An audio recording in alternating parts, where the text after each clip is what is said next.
Okay na. Hello po, magandang araw sa inyo. From the Film Channel, Healthy School din tayo ngayon. So ngayon po ay maglinis kami ng cord ni Libby Martin. Ayan, so sana makatulong ito sa inyo para happy po tayo. Okay, so ngayon ay si Libby ay 8 days old. So ngayon ay follow-up check-up na sa pedya. So kailangan natin linisin yung puso. Turuan natin si Mami or i-remind kung paano ba yung tamang paglilinis ng puso. No? So yan. Okay, so, kapag maglilinis ng pusod, babies, mali lang.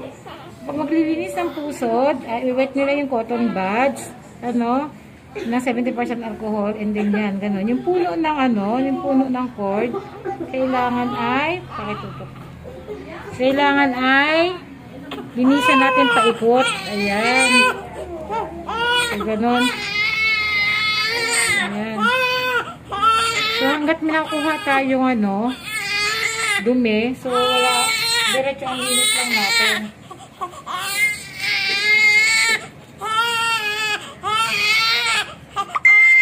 May makikita kayo talaga na yung dudugo ang pusod.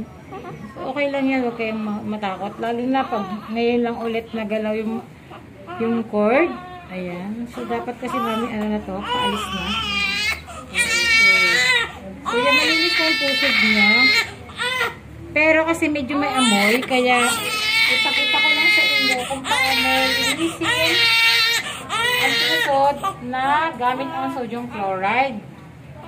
So, ito, ganito. Pag may amoy na yung pusod. So, make it sure lang magbugas kayo ng kamay, mga mamis.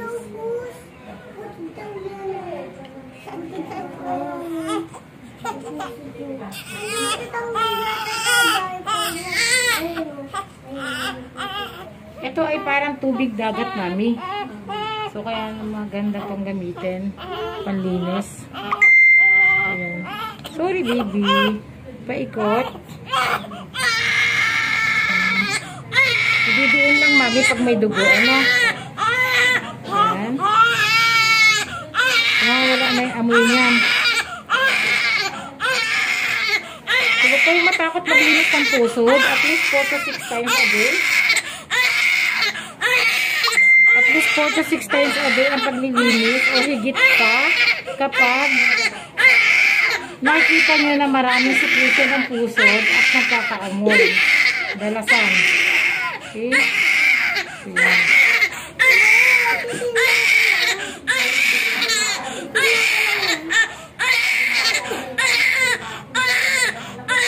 So, una, gagamitin nyo muna